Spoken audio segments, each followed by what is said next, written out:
प्रकाशित वाक्य के खुलासा इस कार्यक्रम में आपका हार्दिक स्वागत है।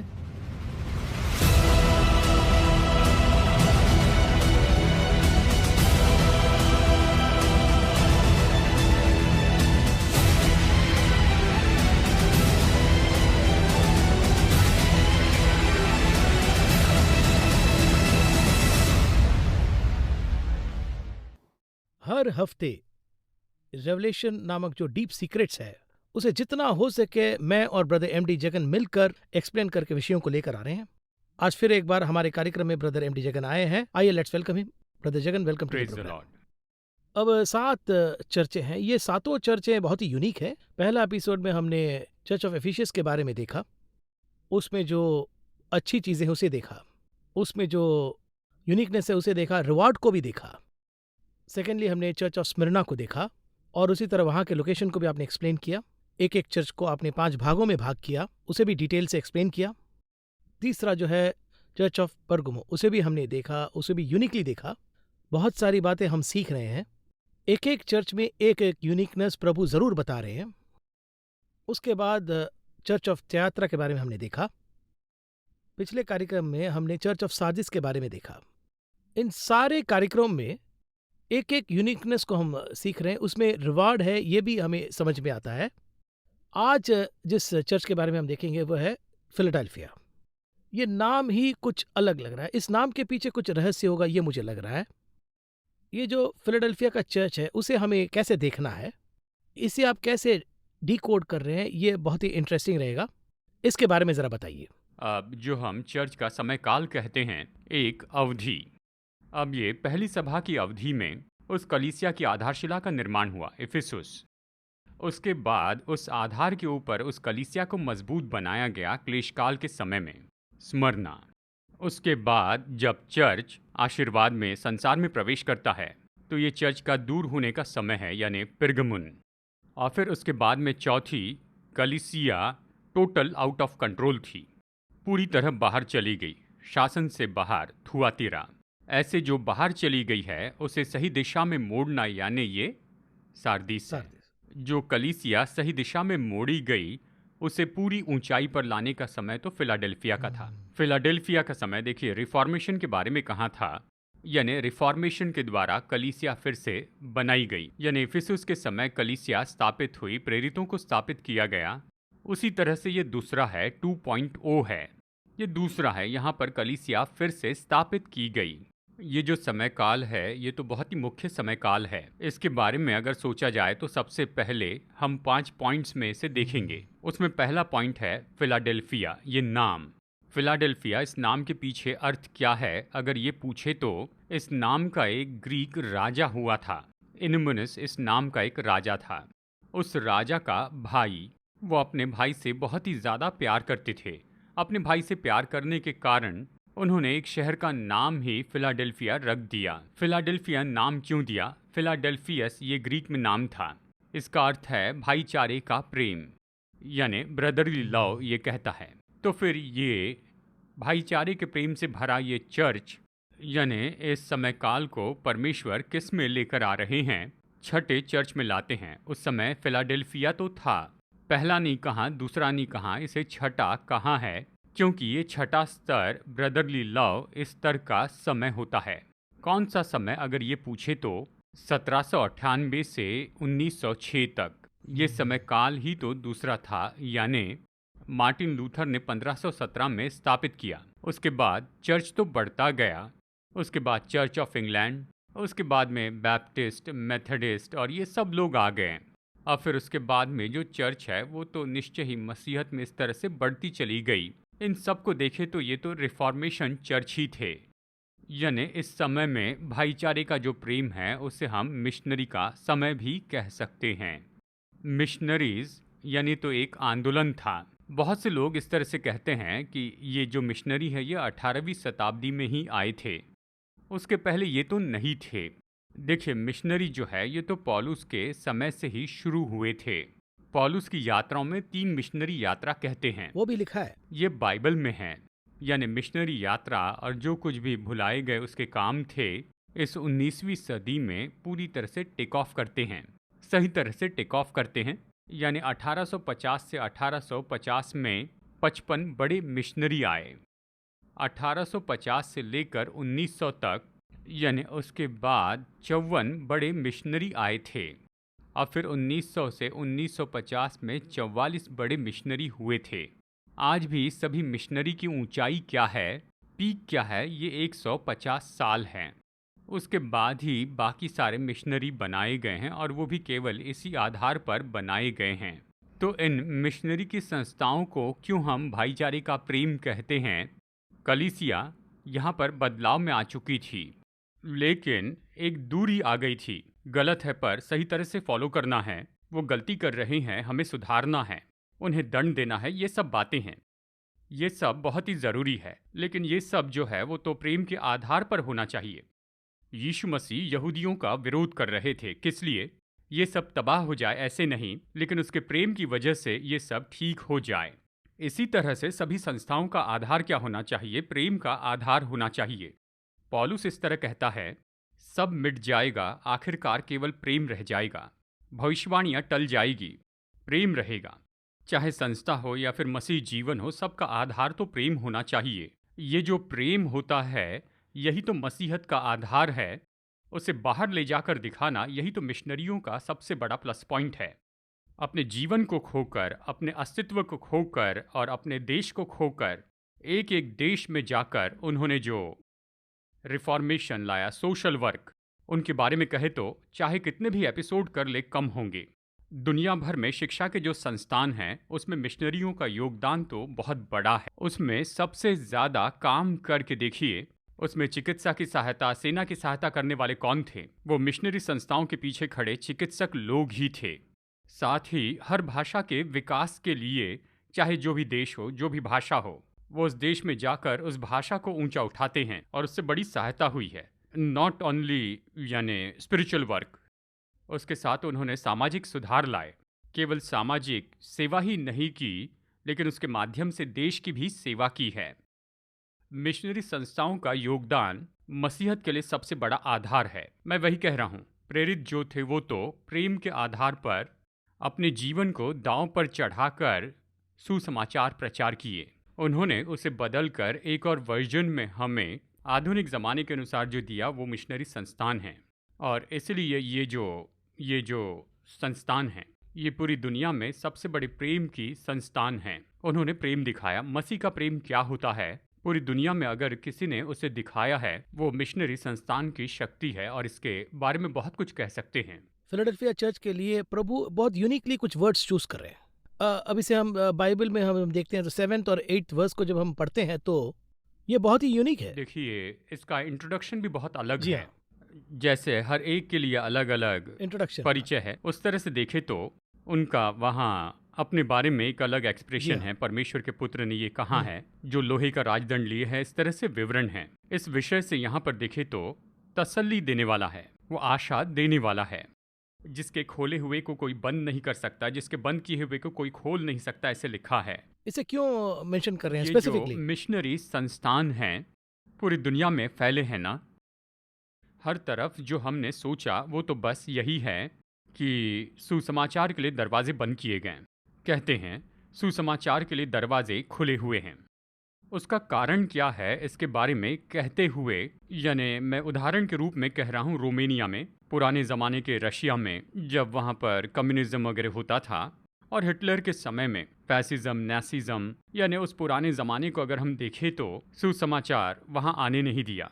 रिचर्ड वुमरान नाम के एक बड़े व्यक्ति थे जिनकी महान गवाही थी। उन्हें हम कहते हैं। उसी तरह से हज़ारों लाखों साक्षी भी हमारे पास हैं। यानी इसी तरह से उस समय आया था कम्युनिज्म, फैसिज्म, नासिज्म, ये सब उस समय आए थे।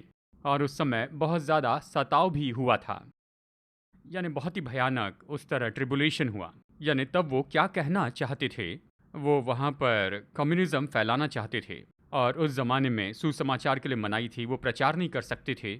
परमेश्वर कहते हैं, ये सब मैंने किया है। जिसे मैंने बंद किया उसे कोई खोल नहीं सकता, और जिसे मैं खोलूँ उसे कोई बंद नहीं कर सकता। दोनों मैंने किए। कोई देश सुसमाचार के लिए द्वार बंद नहीं करता है।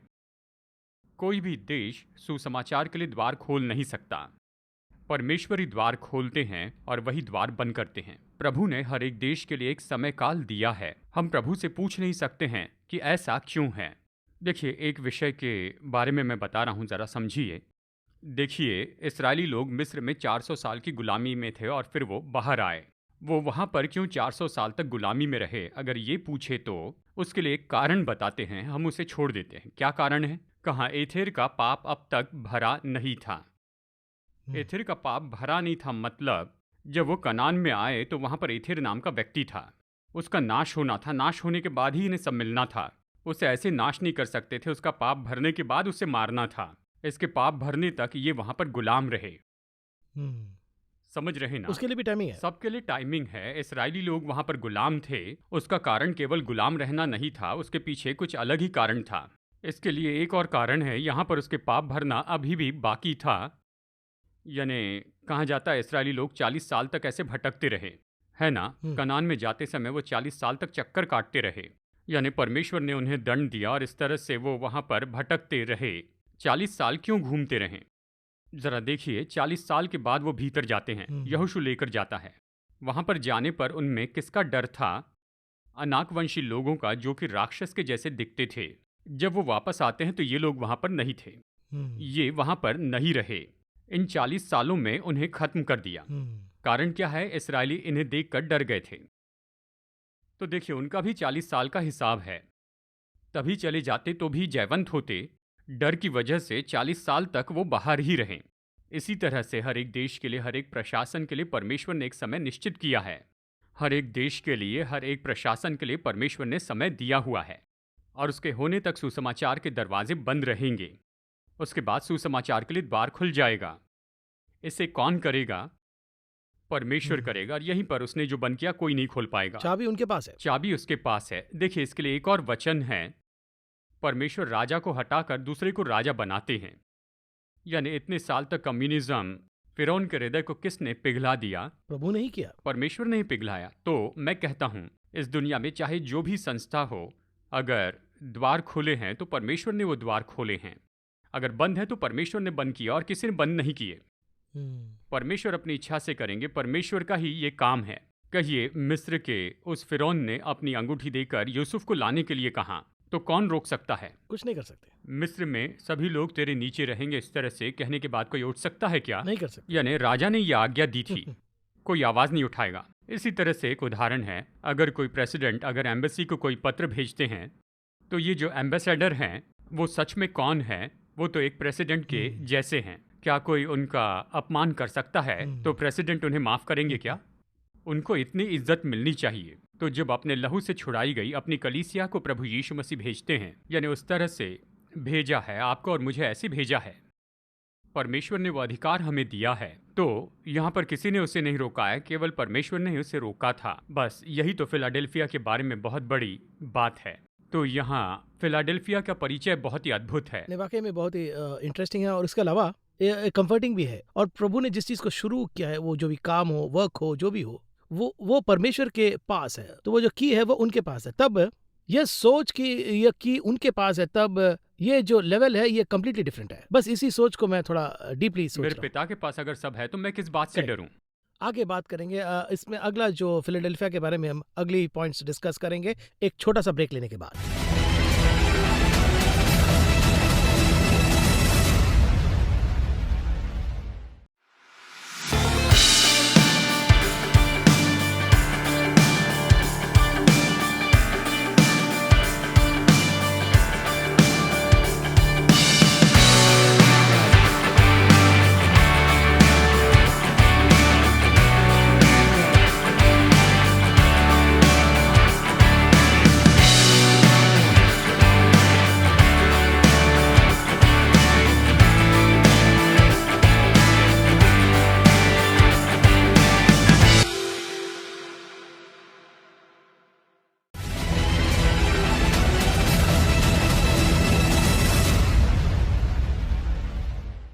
ये जो चर्च ऑफ फिलाडेल्फिया है बहुत ही इंटरेस्टिंग है। उसके अलावा एक एक जो वचन है उसमें समथिंग डीपर और हिडन, एक एनर्जाइजिंग इफेक्ट के जैसा लग रहा है।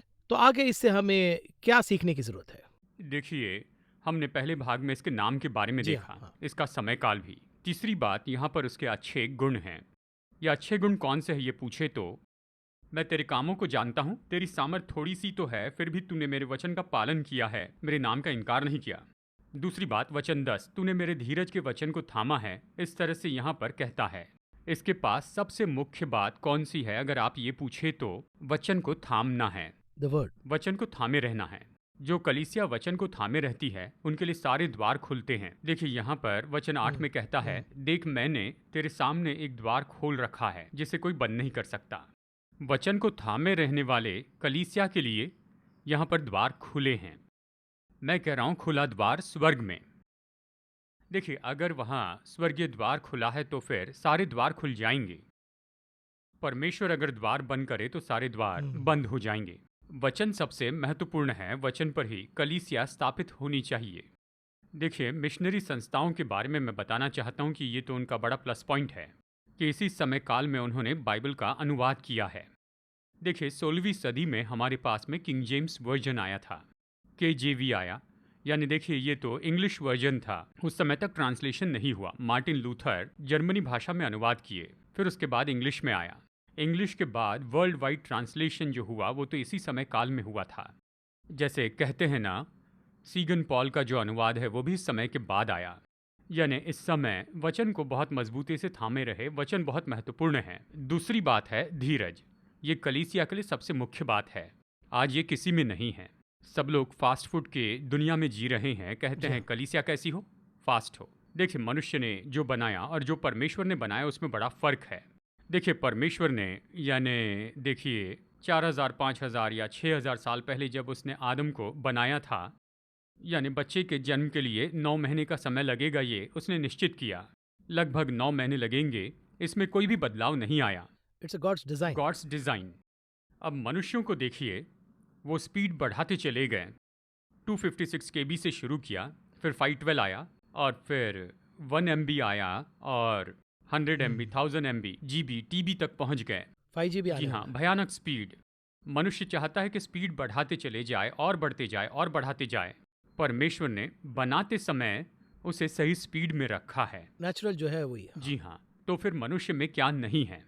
धीरज नहीं है। देखिए आप भी ये बात जानते हैं। चलिए दुनिया का एक उदाहरण मैं आपको देता हूँ। जब 256 KB का कंप्यूटर था, आपने देखा होगा, बटन दबाए तो घूमते रहता था, यानी बस आप देखते ही रहते, वेट करना ही और पड़ेगा। राह देखना पड़ता। आज हमारे हाथों में जो फ़ोन है उसकी रैम ही देखिए, 8 GB रैम भी आ चुकी है, आप जानते हैं।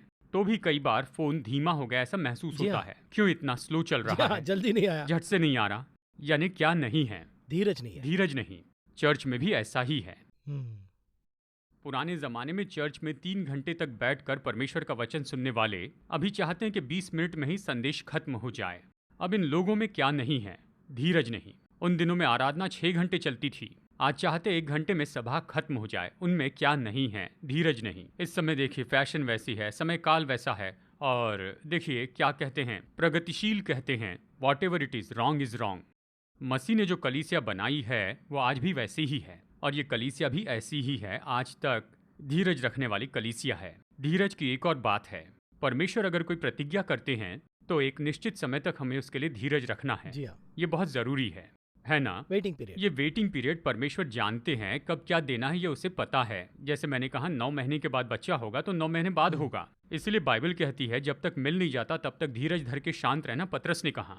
देखिए आज हमें सब कुछ प्रभु से तुरंत चाहिए। परमेश्वर तुरंत देश तरह निर्णय लेते हैं। जो कहा है वो अब तक नहीं किया। यानी देखिए उसने अब्राहम से उस समय कहा, 25 साल राह देखा और 100वें साल में उसे बेटा हुआ। वो इंतजार करते रहा। इसहाक को देखिए 20 साल के बाद उससे बेटा हुआ। वो भी वो वेटिंग पीरियड के बाद वो जब देते हैं उसका इफेक्ट ही कुछ अलग लेवल पे है, वो अलग ही है। लेकिन तुरंत अगर ले लें तो उसका अलग इफेक्ट है। हाँ देखिए परमेश्वर निश्चय ही देते हैं, हमें धीरज रखना है। वचन कहता है धीरज रखने से हम बलवान होते हैं। जो चाह जब मिले वो तो जीवन के पेड़ के जैसा है, पर यहाँ पर जो भी है ये सब उन्हें इंस्टेंट चाहिए। दुनिया को सब इंस्टेंट चाहिए। ऐसी सभा के लिए परमेश्वर ने कहा धीरज से इंतजार करने के हमें लाभ मिलते हैं। एक मॉडल चर्च के जैसे ये बनता है। मॉडल चर्च बनते हैं। इसके लाभ क्या है अगर ये पूछे तो, धरती पर एक बहुत ही कठिन समय आने वाला है। वो क्लेश काल होगा यानी वो तो विपत्तियों का समय होगा, चाहे कुछ भी हो, उससे बचने के योग्य मैं तुम्हें बनाऊंगा। अब देखिए मैं इसे कैसे देखता हूँ। यहाँ पर ये जो 10वां वचन है, दुनिया में एक क्लेश काल आने वाला है। बाइबल कहती है 3.5 साल ख्रिस्त विरोधी के समय और उसके बाद महाक्लेश काल आएगा, इस तरह से बाइबल कहती है। उस क्लेश काल से मैं तुम्हें बचाऊंगा, इस तरह से परमेश्वर ने कहा है। तो अभी अगर धीरज से इंतजार करें और जो आने वाला है उसके लिए वचन थामे रहे, तो जो आने वाला है उसमें प्रवेश करना आसान होगा। वचन में धीरज रखे बिना हम अर्जेंट में कुछ करते हैं तो परमेश्वर की इच्छा से बाहर होंगे, तो उसके आगमन पर जाना मुश्किल होगा। तो यहाँ पर परमेश्वर इसके बारे में बता रहे हैं, तो इसके पास ये जो अच्छे गुण थे, यानी उसकी जो खासियत है वो तो बस यही है। फिर इस कलीसिया को प्रभु एक चेतावनी देते हैं। इस कलीसिया को एक चेतावनी देते हैं। वो क्या कहते हैं? मैं शीघ्र ही आने वाला हूँ, जो कुछ तेरे पास है उसे थामे रहे कि कोई तेरा मुकुट छीन न ले। बाइबल में अगर हम देखें कि मुकुट क्या है, तो ये परमेश्वर का अभिषेक है।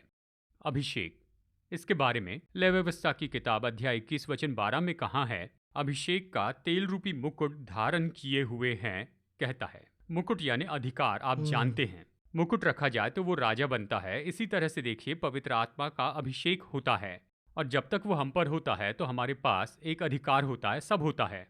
यहाँ पर कहा मेरे आने तक उसे संभाले रखना, क्योंकि जाते वक्त उसने ये दिया था। वापस आओ तब तुम में पवित्र आत्मा होना चाहिए। ऐसा क्यों पूछे तो वचन में स्पष्ट कहा है। यहाँ पर इफिसियो 4:30 में ये कहता है, परमेश्वर के पवित्र आत्मा को शोकित मत करो, उसे शोकित मत करो। ये अंतिम दिनों में सबसे महत्वपूर्ण विषय है। आराधना में, गीत संगीत में और उत्सव में कलीसिया तो रिक्रिएशन क्लब के जैसे बदल गई है, और आत्मिक ऐसी महत्वपूर्ण चीजें चली गई हैं। सभी कलीसियाएं नहीं, लेकिन कुछ कलीसियाएं। बहुत सी कलीसिया आत्मिक रूप में वचन में मजबूत हैं, लेकिन कुछ लोग परमेश्वर से दूर जाकर पवित्र आत्मा को शोकित करते हैं। यही परमेश्वर ने कहा, यह तो एक चेतावनी है। यहीं पर परमेश्वर ने कलीसिया को चेतावनी दी है, ये महत्वपूर्ण है। और फिर इसके बाद अंत में है प्रतिफल। आप हमेशा पूछते हैं, हाँ जी, आपको इसमें इंटरेस्ट है, इनका रिवॉर्ड क्या है? परमेश्वर इन्हें 3 रिवॉर्ड देते हैं। ये तो बड़े आश्चर्य की बात है।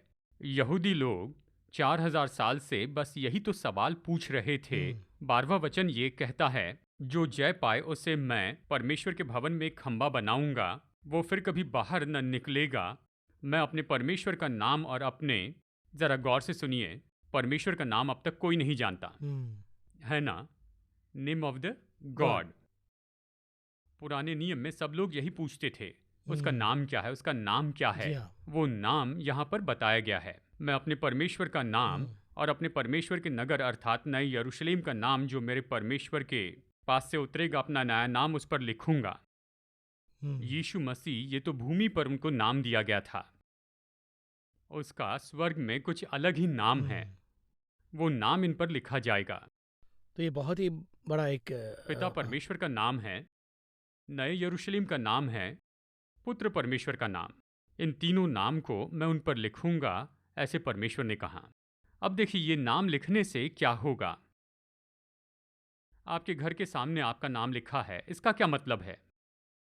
That place belongs to, वो जगह इनकी है, इनकी जी हाँ, है, जी हाँ, है ना? जी हाँ। अगर चिट्ठी पर नाम लिखा है तो वो चिट्ठी किसके लिए है? वो जिनके नाम पे नाम है, वाले के लिए है। अगर आप पर वो नाम है तो फिर आप किसके हैं? उनका एटर्नली, एटर्नली, हाँ, अनंत काल के लिए। वो तो अनंत काल के परमेश्वर Correct. हैं। वो तो आपके हैं। एस्टैब्लिश कर रहे जी हैं, हाँ। अगर आपका नाम उस पर लिखा गया तो उस चीज को कोई और नहीं ले सकता है, बदल नहीं सकते। बदल नहीं सकता, ले नहीं सकता, करेक्ट। वो हासिल नहीं कर सकते हैं। देखिए इतने बड़े बात के विषय में कहाँ है।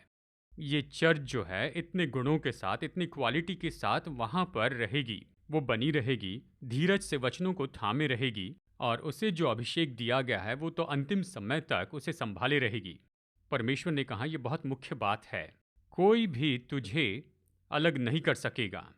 मैं तुम्हें अधिकार देता हूँ, तुम्हारा नाम उस पर लिखकर तुम्हें अधिकार देता हूँ। केवल अपना नाम ही नहीं, साथ में एक और नाम है, यीशु मसीह का ये नया नाम है, स्वर्ग का वो नया नाम है। अथॉरिटी तो ये डबल अथॉरिटी जैसा लग रहा है। जी हाँ। ट्रिपल नए अथॉरिटी। यरूशलेम का नाम, नए यरूशलेम का पूछे तो देखिए बाइबल के अनुसार वो तो यीशु की दुल्हन है। देखिए पिता परमेश्वर यानी राजा का नाम देते हैं, रानी का नाम देते हैं, ये सब कुछ आप पर लिख दिया तो आप कौन हैं? इस तरह से कलीसिया को उसने बदल दिया। तो उतना प्रेशियस है ये तो ये। इतना अनमोल गिफ्ट है। तो परमेश्वर जो हैं इतने धीरज के साथ इतनी दूर मसीह के वचन को क्लेश में लाए, यानी इतनी दूरी तक मिशनरीज गए। आज हमारे जीवन में बदलाव आया, बेनिफिट्स हैं। बहुत से मिशनरीज यही चाहते हैं। मैंने जंगल में जाकर प्रचार किया, पहाड़ पर प्रचार किया, मैं खुद साक्षी रहा, मेरे बच्चों को भी साक्षी बनाया है। क्या लाभ मिला? आज तो बहुत से लोग उन्हें भूल भी चुके हैं, उन्हें भुला दिया गया। ऐसे हम सोचते हैं, यानी जब तक हम जिंदा है क्या तब तक हमें ऐसे ही जीना होगा? यानी हम लोग अर्थली अर्थली रिवॉर्ड ही नहीं है ना। पृथ्वी पर कोई रिवॉर्ड ही नहीं है। देखिए, ऐसे ही समय में परमेश्वर 3 लोगों का नाम लिखने के लिए तैयार हैं। उसी प्रकार किसी को एक गिलास पानी दो तो भी उसका फल मिलेगा कहाँ है? ऐसे कहने वाले अभी मिशनरी लोगों ने दूसरों के लिए बहुत बड़ा बलिदान किया, परिवार के साथ पहाड़ में रहे, जंगल में रहे, दूसरे देश में, कितने तो भी जगह पर। कारण क्या है? ऑस्ट्रेलिया के पास के द्वीप पर 4 मिशनरीज वहां पर गए थे। देखिए, हमारे देश में, दूसरे देशों में, हर जगह पर जाते हैं। 185 देशों में है, एना में इसका रजिस्ट्रेशन किया गया। 185 देशों में मिशनरी जाकर काम करते हैं। कुछ नहीं हुआ नहीं कह सकते। इन सभी लोगों के लिए ऊपर में एक रिवॉर्ड है। धीरज के लिए इंतजार करना होगा। चलिए, इसे कहकर मैं खत्म करूंगा। ये मिशनरी बुढ़ापे में अपनी पत्नी के साथ कहिए कुछ थोड़ी बहुत पेंशन लेकर, यानी पूरी जिंदगी भर वो ऐसे करते हैं, किराए के मकान में रहते। यानी जरा इसके बारे में आप सोच कर देखिए, क्या सोचना है कि स्वर्ग लोग उन पर 3 लोगों का नाम लिखने के लिए तैयार है। उसके आगमन पर, या फिर कहीं आप स्वर्ग में जाते हैं तब, आपको अपना बताने के लिए देखिए वहां पर पिता परमेश्वर और प्रभु यीशु मसीह तो बिल्कुल तैयार हैं। यही तो हमारे लिए गिफ्ट है। इस तरह का रिवॉर्ड हमारे दर्शकों के लिए और हमें भी मिलना है, ऐसा कहकर मैं दर्शकों के लिए सिर्फ प्रार्थना ही नहीं करना चाहता हूँ। इस सोच में हमारा जीवन होना चाहिए, ऐसा एक रिक्वेस्ट अगर हम करें तो उसे प्रभु कितना चाहते हैं वो हमें से पता लगता है। चर्च को कितना प्रेम करते, कितना चाहते हैं ये। तो मेरा सवाल है कि हम प्रभु के चाहे हुए जीवन में चलकर इस तरह के एक church, because church is nothing but our own body, we are the temple of the living God, तो हमें इसमें एक भागीदार बनना है। ऐसा इस सोच के एक दर्शकों के लिए आप छोटा सा इस सोच से अगर आप प्रार्थना करेंगे तो अच्छा होगा। जी, प्रार्थना के पहले मैं कुछ कहना चाहता हूँ। यानी आपने जो त्याग किया है परमेश्वर के लिए, आपने जो काम किया है, किसी को एक गिलास पानी भी दिया तो परमेश्वर उसे भूलेंगे नहीं। यानी इस तरह से हर एक काम का प्रतिफल है। वो आपसे मिलने के लिए आए या आप उससे मिलने के लिए जाए, रिवॉर्ड तो तैयार है। प्रार्थना करते हैं। भले पिता, सर्वशक्तिमान परमेश्वर, केवल हमारे देश में ही नहीं लेकिन पूरी दुनिया में आपने जो भाईचारा बनाया है, मिशनरी की जो संस्थाएं, उनके कामों के लिए आपकी स्तुति हो। और अभी जो मिशनरी काम कर रहे हैं उन सभी के जीवन के लिए आपका धन्यवाद। मिशनरी संस्थाओं के साथ में जो धीरज से आपका इंतजार कर रहे हैं उसके लिए धन्यवाद। सभी के लिए आपको धन्यवाद देते हैं। प्रभु ने आशीष दीजिए, हमारा हाथ थाम लीजिए। इतने साल से उन्होंने अपना जीवन पूरी तरह से आपको दे दिया है। प्रभु ये बड़ी ईमानदारी से आपका काम करते रहें, इसलिए आप इन्हें आशीर्वाद दीजिए। ओ हमारा जीवन तो ऐसे बर्बाद हो गया, इस तरह का दुख इन्हें ना हो। हम मसीह के लिए बने हैं और जब प्रभु यीशु मसीह आएंगे तो वो इनके विश्वास को देखकर अपनी महिमा में इन्हें ले जाएंगे। ऐसी सभी कलीसिया प्रभु के लिए निश्चय उठ खड़ी हो जाएं। हमारे प्रभु यीशु मसीह के नाम में प्रार्थना करते हैं। हे हमारे जीवित और भले पिता, आमीन। आमीन।